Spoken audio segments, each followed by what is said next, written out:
Okay, hi guys. Medyo matagal akong hindi nakapag-upload ngayon. No, kasi wala namang something. Pero eto, no, tuwa ko kayo dito sa PCSO Lotto, no, nakapag-download ako. So, ayan yan, no. So, simple lang dito tumaya. Pinit mo lang yung play, tapos pili ka lang ng mga numero, di ba? Ayan, numero. So, 9 digits. Tapos, buy now, yung ticket, di ba? Accept mo lang, confirm. Tapos, mabibili mo na yan, no? Nakabili na ako no? So, dito na ako naglalaro ng Lotto ngayon. Yun yung pera ko. Ito yung pera ko dito. Paano mag-load? Dito, teka ha. Dito. Ayan. Yan yung balance ko. Dito ka magka-cash in. Gcash, diba? Kung magkano gusto mo. Tapos, ayan, submit mo lang yan. Lilipat ka na sa Gcash mo. Ililink mo na yung Gcash mo dito. Pag nanalo ka, papasok din dito. Dito, cash out naman. So, ayun. Purchase history. Ayan yung mga binili ko, diba? Ayan yung ticket.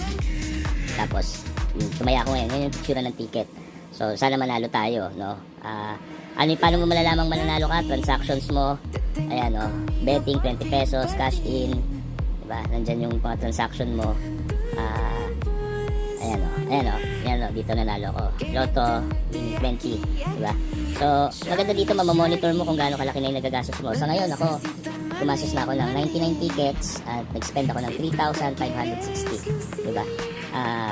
Para dito mamonitor mo kung gaano kalaki magtaya. Pero kaya lang naman ako umabot ng ganyan. Hindi ako ganyan talaga kadalas tumaya. Kaya lang ako umabot ng ganyan kasi gusto kong malaman kung hindi ako tumitigil hanggang di ako nananalo kahit 20 pesos lang kasi gusto kong makita kung at saan papasok yung panalo. So ngayon napatunayan ko na dito papasok sa balance. So ayan lang guys, no. Kailangan nyo lang talaga ng yung mga nyo dito, di ba? Yung kailangan nyo ng ID para makapag-register kayo, no? So simple lang. Ang maganda dito, madaling sumali. Hindi na kailangan pumila, legit nakapangalan sa'yo yung number, no?